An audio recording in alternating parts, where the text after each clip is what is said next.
दोस्तों, माँ Sangeeta study centre में आपका स्वागत है। आज हम मध्य प्रदेश का पढ़ने वाले हैं नदियाँ। नदियों का जो क्वेश्चन करा दिया गया है, आज हम थ्योरी पढ़ने वाले हैं। मध्य प्रदेश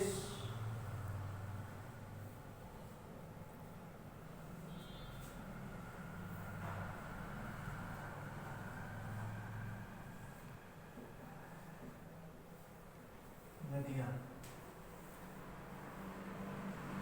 मध्य प्रदेश के बारे में, इसमें गंगा नदी,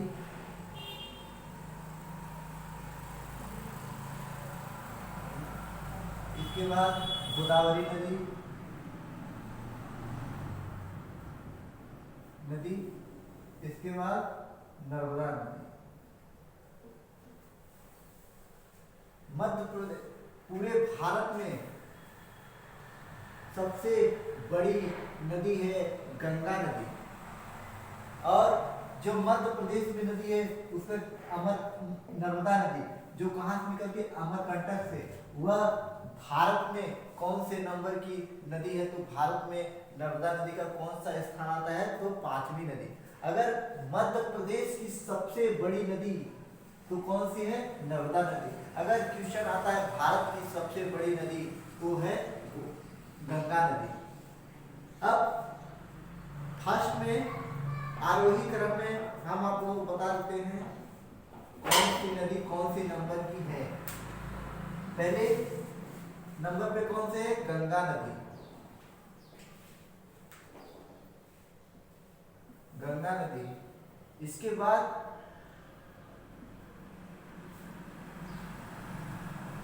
गोदावरी नदी, इसके बाद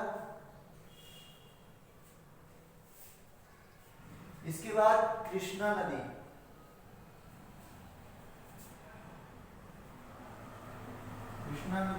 इसके बाद यमुना नदी, इसके बाद नर्मदा नदी। तो मध्य प्रदेश की नर्मदा नदी कौन सी नंबर की है? 5वें। भारत में पूछता है कौन से नंबर की? तो 5वीं सबसे बड़ी नदी का नाम कौन सा है? नर्मदा नदी। अब भारत में सबसे बड़ी नदी गंगा नदी, दूसरी सबसे बड़ी नदी पूछे तो गोदावरी, तीसरी कृष्णा और चौथी यमुना नदी है। अब आरोही क्रम में जान गए कि सबसे, अगर भारत में पूछता है सबसे बड़ी नदी तो गंगा नदी, इसके बाद दूसरी गोदावरी नदी, फिर तीसरी कृष्णा नदी, फिर यमुना। और मध्य प्रदेश की सबसे बड़ी नदी का नाम क्या है? सबसे बड़ी मध्य प्रदेश की नदी का नाम कौन सा है? नर्मदा नदी।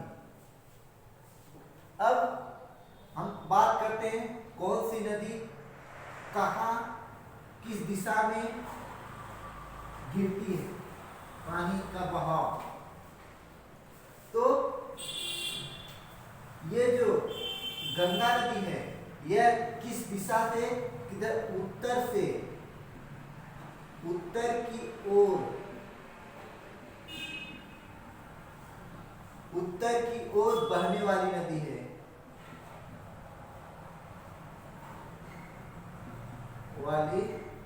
नदी है। कहाँ गिरती है? बंगाल की खाड़ी में। बंगाल की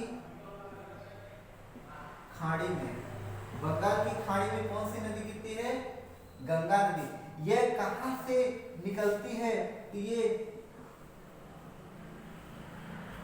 गंगोत्री,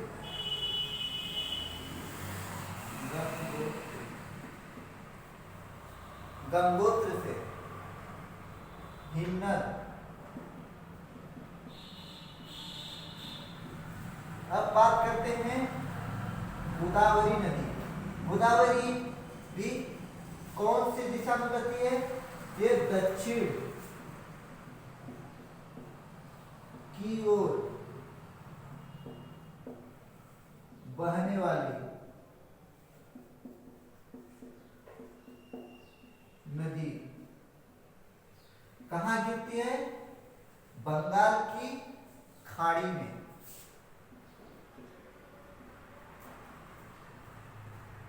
बंगाल की खाड़ी। ये अब इसके बाद जो मध्य प्रदेश में निकलती है उसका ना कौन कौन का नाम है? नर्मदा। कहां से? अमरकंटक। अमरकंटक से निकलती है। और कौन सी दिशा में बहती है? पश्चिम की ओर बहने वाली नदी। पश्चिम की ओर बहने वाली नदी कहाँ जाके गिरती है? अरब सागर में।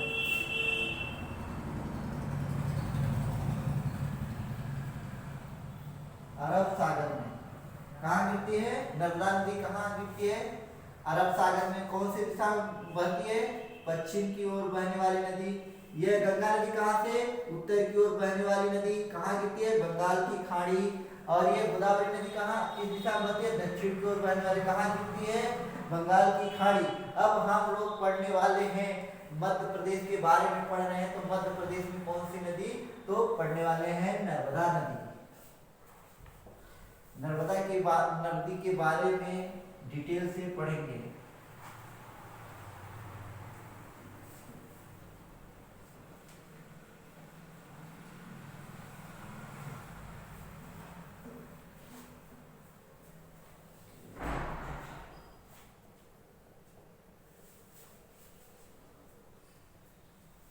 नर्मदा नदी कहां से निकलती है? अमरकंटक।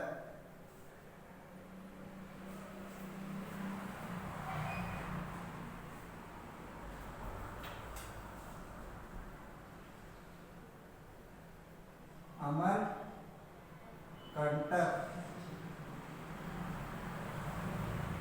अमरकंटक कौन सी दिशा में बहती है? पश्चिम की ओर बहने वाली नदी कहाँ गिर जाती है? बंगाल की। नर्मदा नदी कहाँ गिरती है? अरब सागर में।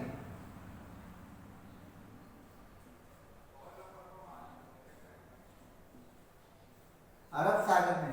अब इसकी लंबाई कितनी है? यहां से अरब सागर से जहां निकलती है अमरकंटक से, इसकी लंबाई कितनी है? 1352 किलोमीटर। 12 किलोमीटर। 1312 किलोमीटर। नर्मदा नदी की कुल लंबाई कितनी है? 1312 किलोमीटर। अब इसमें कुछ सहायक नदियां आके जुड़ जाती हैं। ये एक नदी हो गई, इस नदी के कारण अब इसमें छोटी छोटी नदियां और आके जुड़ जाती हैं। वह कौन कौन से हैं?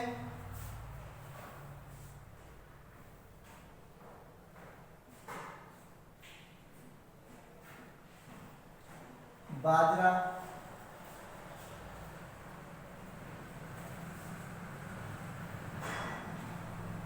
सेर, बाजरा, सेर, गार,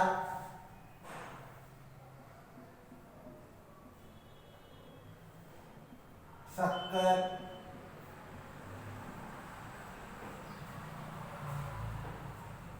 दूधी,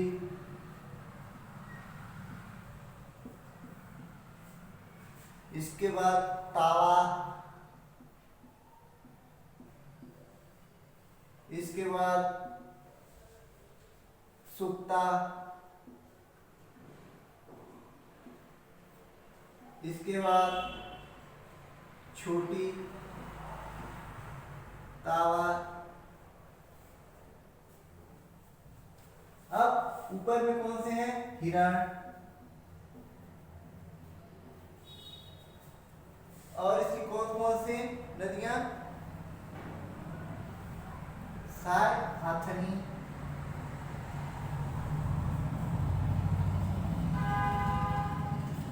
फिर कोलार,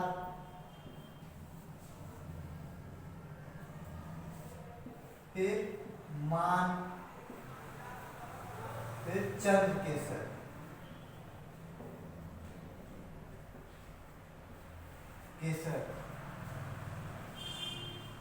और कहां से निकलती? अमरकंटक। कौन से पर्वत में? मैकाल पर्वत श्रेणी।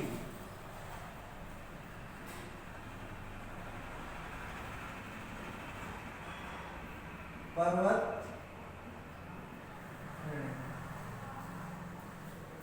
अब एग्जाम में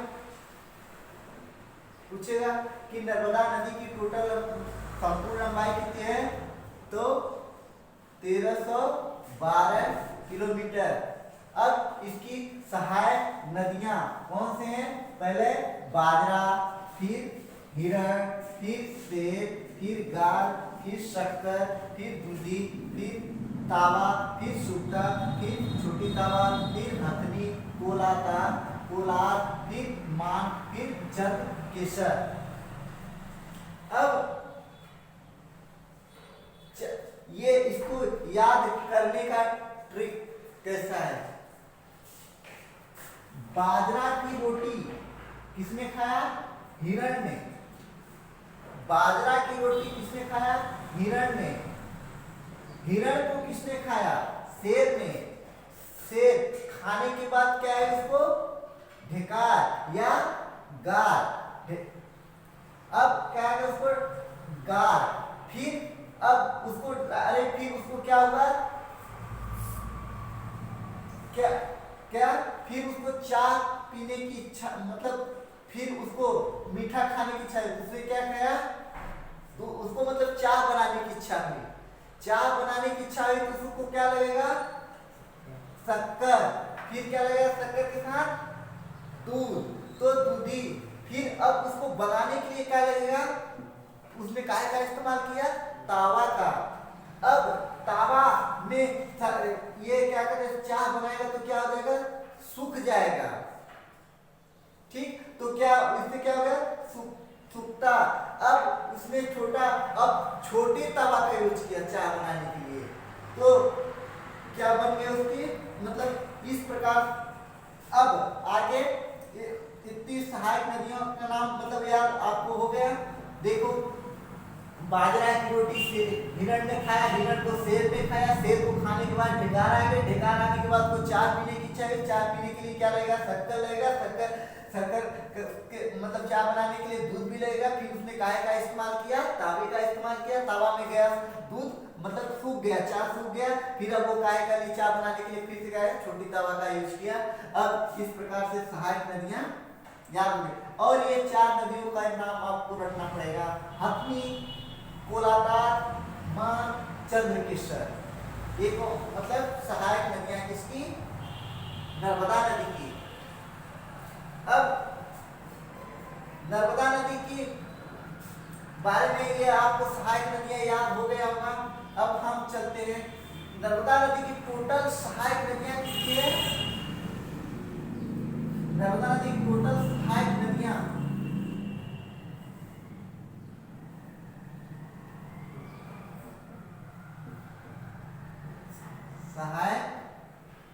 नदी कितने हैं? तो टोटल है कुल कितने हैं? 41। कितने हैं? 41, जिसमें से 39 मध्य प्रदेश में और 2 कहां? गुजरात में है सहायक नदियां। एक कौन से? नर्मदा नदी की टोटल सहायक नदियां कितनी है? 41, और 41 में से मध्य प्रदेश में कितनी है? 39, और क्या कहते हैं गुजरात में कितने हैं? 2। गुजरात में कितनी सहायक नदियां? तो अब गुजरात में कौन कौन सी सहायक नदियां हैं? वह है सांग और करजन। दो कौन कौन से? सांग, करजन।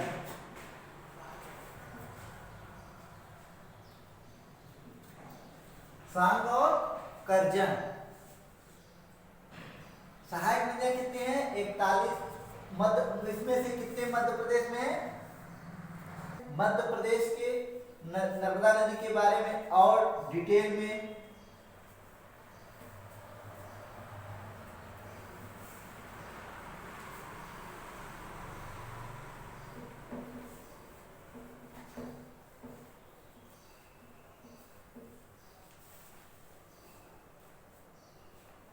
नर्मदा नदी की कुल लंबाई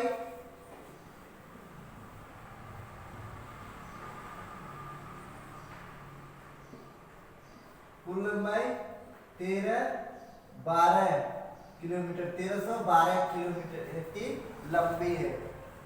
अब यह नर्मदा नदी कौन कौन से राज्य से होकर गुजरती है?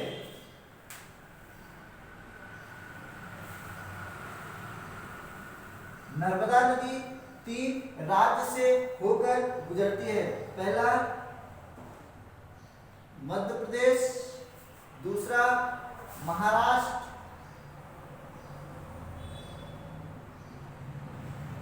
तीसरा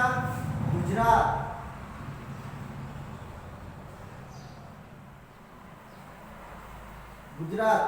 अब पूछेगा मध्य प्रदेश में नर्मदा नदी की टोटल लंबाई कितनी है? तो मध्य प्रदेश में नर्मदा नदी की टोटल लंबाई 1077 किलोमीटर है। अब इसका परसेंटेज में कितना है? तो परसेंट में 89.9% है। अब महाराष्ट्र में कितने इसकी मतलब कितने पर है? तो महाराष्ट्र में मात्र 2% है। कितने परसेंट? 2%। अब गुजरात में कितने हैं? गुजरात में 8%। कितना? 8%। अब मध्य प्रदेश में पूछेगा गंगा नदी, नर्मदा नदी की लंबाई तो कितनी है? 1077। अगर टोटल लंबाई पूछता है नर्मदा नदी की तो 1312 किलोमीटर। अब मध्य प्रदेश में 1077।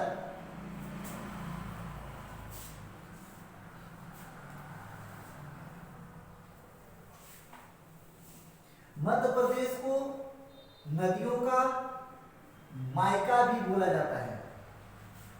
क्या है? क्योंकि मध्य प्रदेश में सबसे ज्यादा नदियां पाई जाती हैं, इसलिए मध्य प्रदेश को क्या बोलते हैं? नदियों का मायका। अब कुछ पॉइंट। मध्य प्रदेश की सबसे बड़ी नदी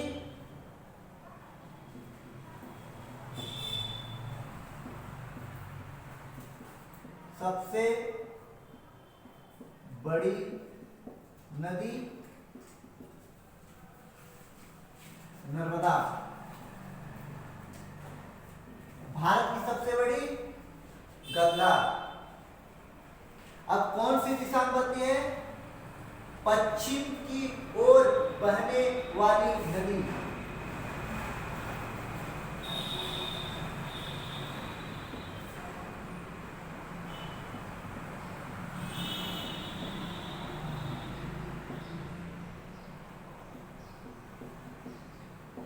दूसरा पॉइंट।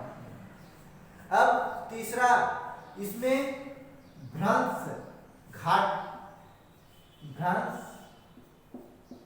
घाटी नहीं बनता है।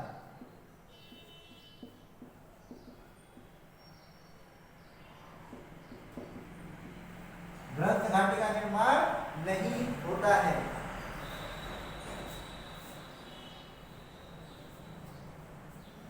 मलबे की मात्रा कम पाई जाती है।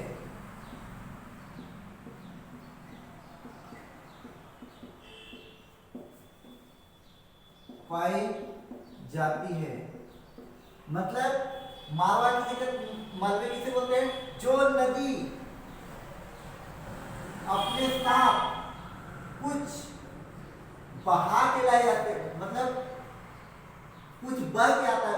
बोलते हैं?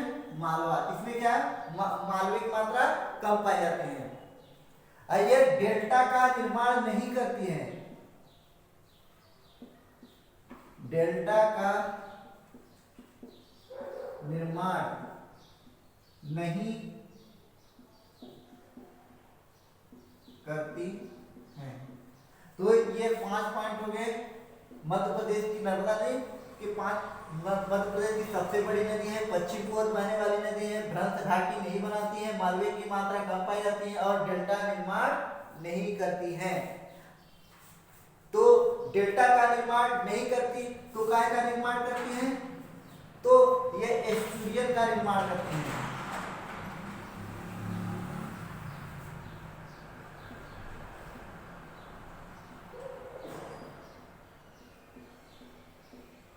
एस्चुरियन का निर्माण करती हैं।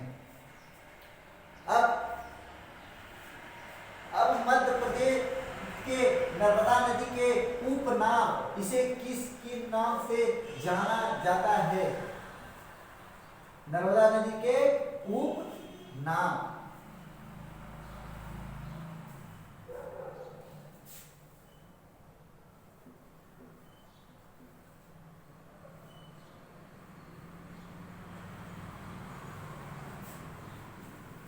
तो नर्मदा नदी को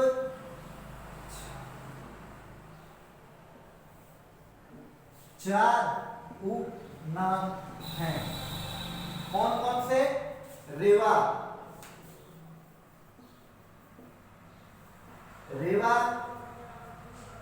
मैकालपुर,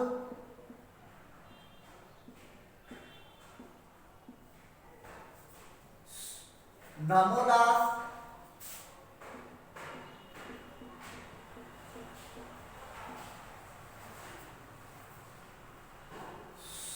सोमदेवी।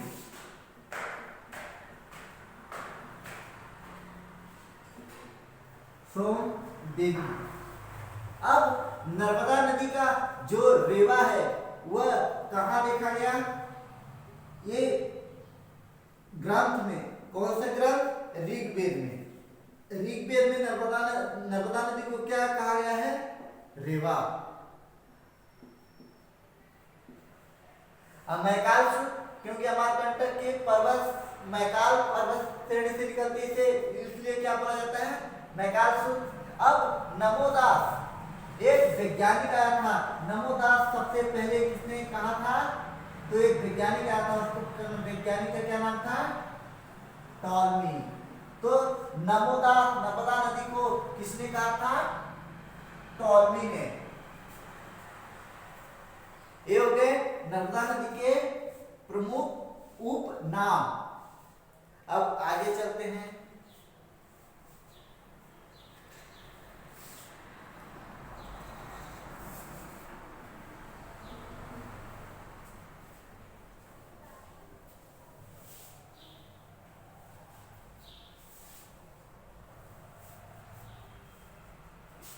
नर्मदा नदी एक इंपोर्टेंट पॉइंट, नर्मदा नदी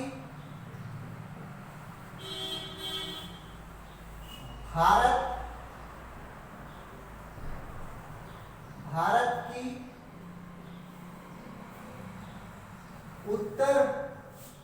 उत्तरी भाग व दक्षिणी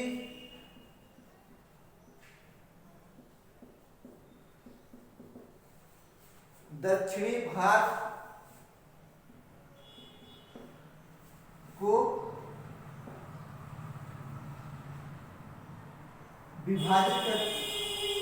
को बीच से विभाजित करती है। कैसे? अब माना कि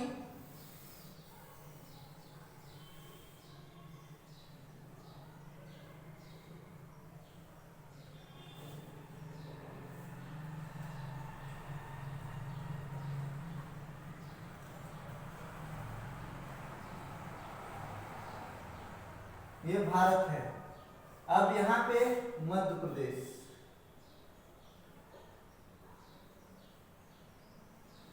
मध्य प्रदेश के माध्यम से ही समझ लेते हैं।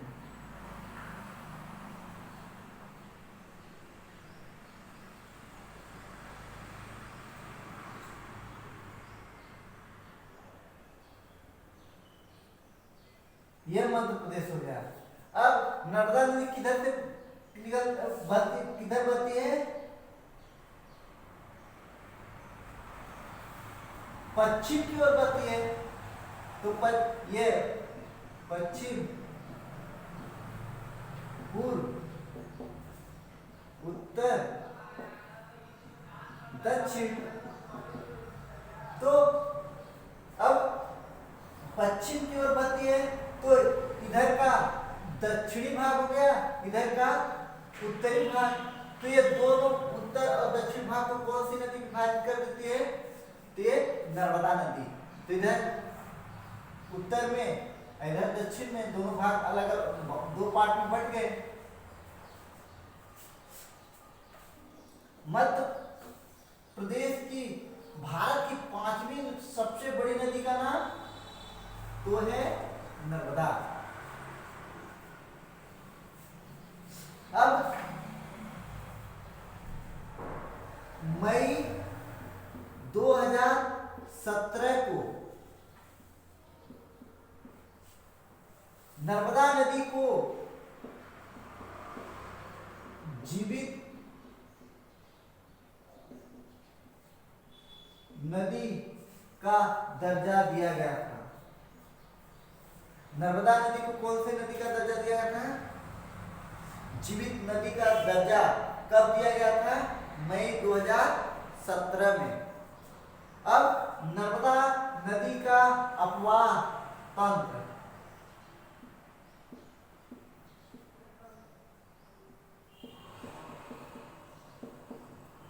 अपवाह तंत्र कितना है? 98 नहीं 93 180 वर्ग किलोमीटर।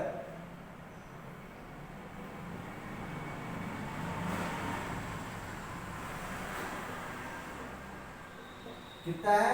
93.180 वर्ग किलोमीटर है। अब आगे चलते हैं। नर्मदा नदी के किनारे बसे हुए शहर। नर्मदा नदी के किनारे कौन सा शहर बसा हुआ है? कौन कौन से जिले मध्य प्रदेश के हैं?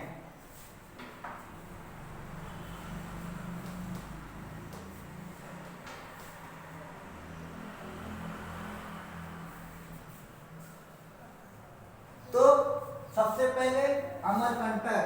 अमरकंटक कौन से जिला में आता है? अनूपपुर। सब कौन सा शहर बसा हुआ है? अनूपपुर।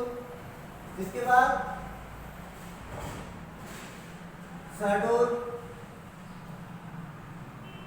इसके बाद शहडोल के बाद मंडला।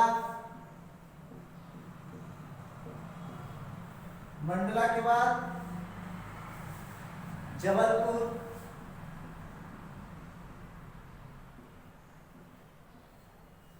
जबलपुर के बाद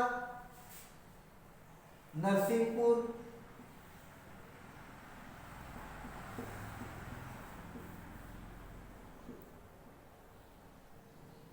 इसके बाद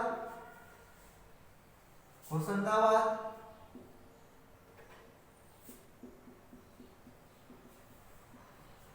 इसके बाद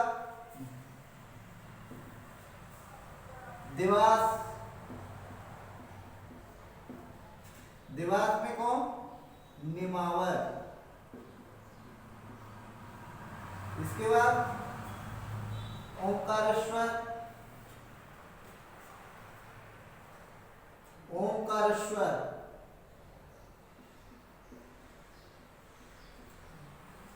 ओंकारेश्वर कहाँ? खंडवा। ये भारत में दो, मतलब भारत में कितने ज्योतिर्लिंग हैं? 12। अपने मध्य प्रदेश में कितने हैं? 2। एक कहाँ है? उज्जैन में महाकाल और एक कहाँ है? ओमकारेश्वर खंडवा। अपने मध्य प्रदेश ज्योतिर्लिंगों की संख्या कितनी है? 2। इसके बाद महेश्वर, ये कहाँ है? खरगोन। इसके बाद कौन सा शहर? बड़वानी।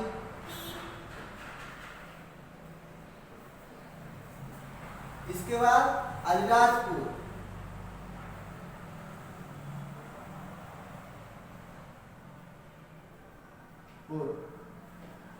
इसके बाद अगला राज्य आ जाता है गुजरात। अब मध्य प्रदेश के कौन कौन से शहर हैं? तो पहला कौन सा है? अनूपपुर, क्योंकि अमरकंटक से निकलते। इसके बाद उसके आगे कौन सा जिला है? शहडोल। फिर उसके बाद कहाँ पहुंच जाते नर्मदा नदी? मंडला से फिर जबलपुर। अब जबलपुर से फिर नरसिंहपुर के बाद होशंगाबाद के बाद देवास फिर कौन सा शहर? नेमावर, फिर ओमकारेश्वर, फिर महेश्वर, फिर बड़वानी, फिर अलीराजपुर। इसके बाद दूसरा स्टेट आ जाता है, वो गुजरात आ जाता है। अब आगे चलते हैं।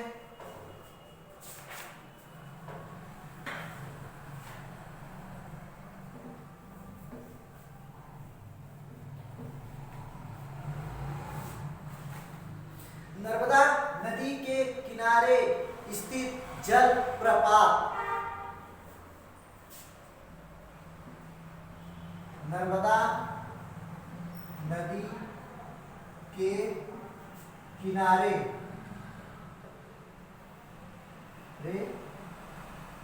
स्थित जल प्रपात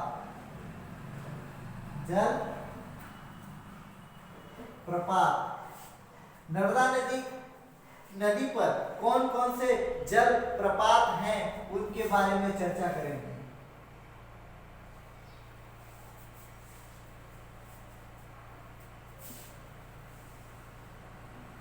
पहला जलप्रपात कपिल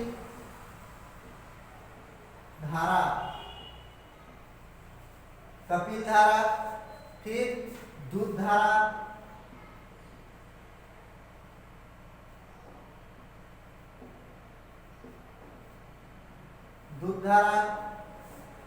इसके बाद धुआंधार,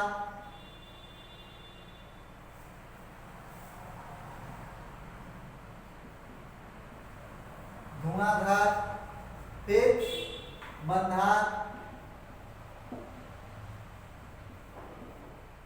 मंधार, इसके बाद दर्दी,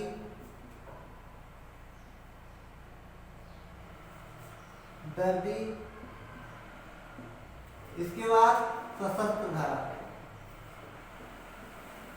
अब ये दूध धारा और कपिल धारा कहाँ है? कौन से जिले में आते हैं? वे कहाँ है? अनूपपुर। कहाँ है ये दोनों जलप्रपात? कहाँ है? अनूपपुर। इसके बाद ये धुआंधार कहाँ है? जबलपुर। इसको किस नाम से जाना जाता है? भेड़ा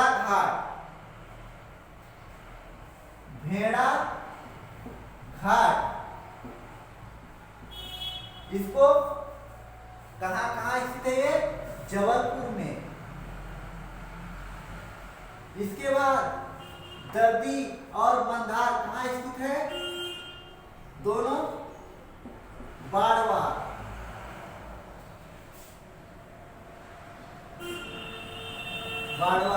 ये सशस्त्र धारा कहाँ है?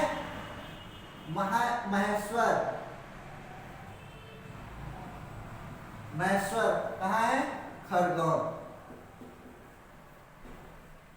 तो ये हो गए मध्य प्रदेश के प्रमुख नर्मदा नदी के किनारे पर स्थित जल प्रपात। पहला कौन सा है? कपिल धारा, कहाँ है? अनूपपुर। फिर दूध धारा, ये भी कहाँ है? अनूपपुर। फिर धुआंधार, ये कहाँ है? भेड़ाघाट। भेड़ाघाट में कहाँ? जबलपुर। फिर मंधार, दर्दी, ये दोनों कहाँ है? बाड़वा। फिर सशस्त्र धारा, ये कहाँ है? महेश्वर खरगोन। अब इसके बाद चलते हैं मध्य प्रदेश में नर्मदा नदी में स्थित प्रमुख परियोजनाएं।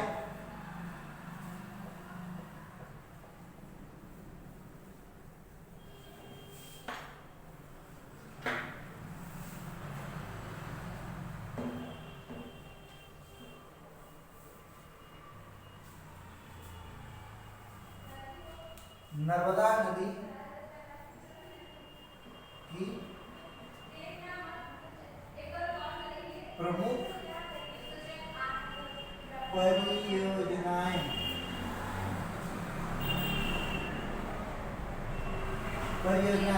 अब नर्मदा नदी पर स्थित प्रमुख परियोजनाएं कौन कौन से हैं? ये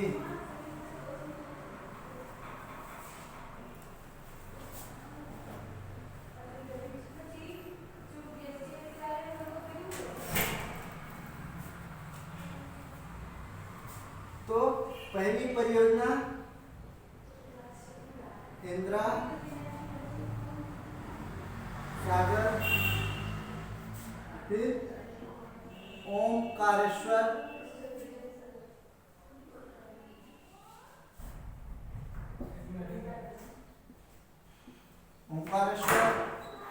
फिर महेश्वर, इसके बाद सरदार सरोवर।